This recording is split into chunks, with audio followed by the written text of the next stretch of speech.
अस्सलामु अलैकुम। मैं हूं अमजद और ये है अमजद की आवाज। पसंद आए तो सब्सक्राइब और लाइक जरूर करें।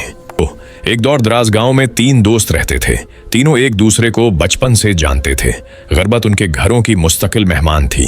अक्सर ऐसा होता कि पूरा दिन गुजर जाता मगर चौल्हा नहीं जलता। पुराने कपड़े, खाली बर्तन और फाकों की जिंदगी उनका मकदर बन चुकी थी। उनमें पहला दोस्त सलीम था जो बज़ाहिर नर्म दिल मगर दिल के अंदर हसद रखता था। दूसरा रफीक था जो बातों में मीठा मगर नीयत में खोटा था। तीसरा करीम था जो खामोश रहने वाला मगर मौके पर वार करने वाला इंसान था।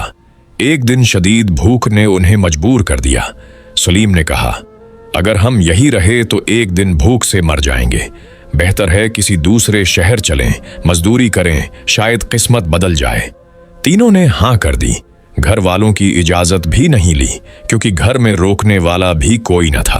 फजर के वक्त वो तीनों एक ही ख्वाब आंखों में लिए रवाना हो गए। पैसा, इज्जत और 2 वक्त की रोटी। रास्ता लंबा था, कई दिन चलना था। एक दिन दोपहर के वक्त वो एक घने जंगल में दाखिल हुए। सूरज की रोशनी मुश्किल से जमीन तक पहुंच रही थी। जंगल खामोश था, बस परिंदों की आवाजें थीं। अचानक करीम की नजर जमीन पर पड़ी। उसने मिट्टी हटाई तो चमकदार चीज नजर आई।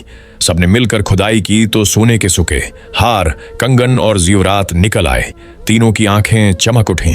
रफीक बोला, किस्मत हम पर मेहरबान हो गई। सलीम ने कहा, अब हमें किसी शहर जाने की जरूरत नहीं, हम अमीर हो गए। लेकिन खुशी के साथ ही लालच भी जाग उठा। करीम ने कहा, पहले खाना मंगवा लेते हैं, फिर फैसला करेंगे। ये तय हुआ कि सलीम खाना लेने करीबी बस्ती जाएगा।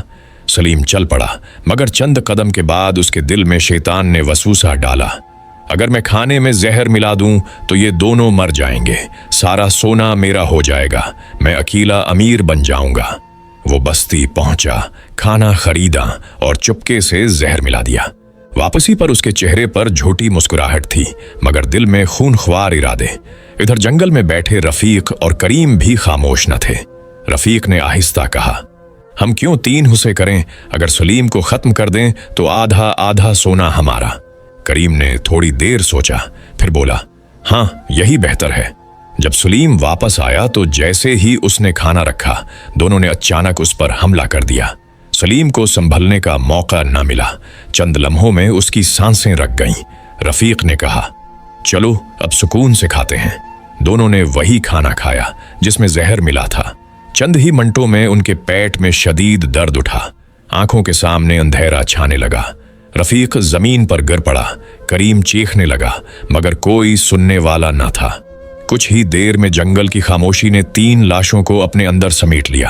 वो सोना, वो ज़ेवरात सब वहीं पड़े रह गए। लालच ने तीनों को एक साथ दफन कर दिया। सबक जो दूसरों के लिए गुढ़ा खोदता है वो खुद इसमें गिरता है। लालच इंसान से अक्ल, दोस्ती और इंसानियत सब छीन लेता है।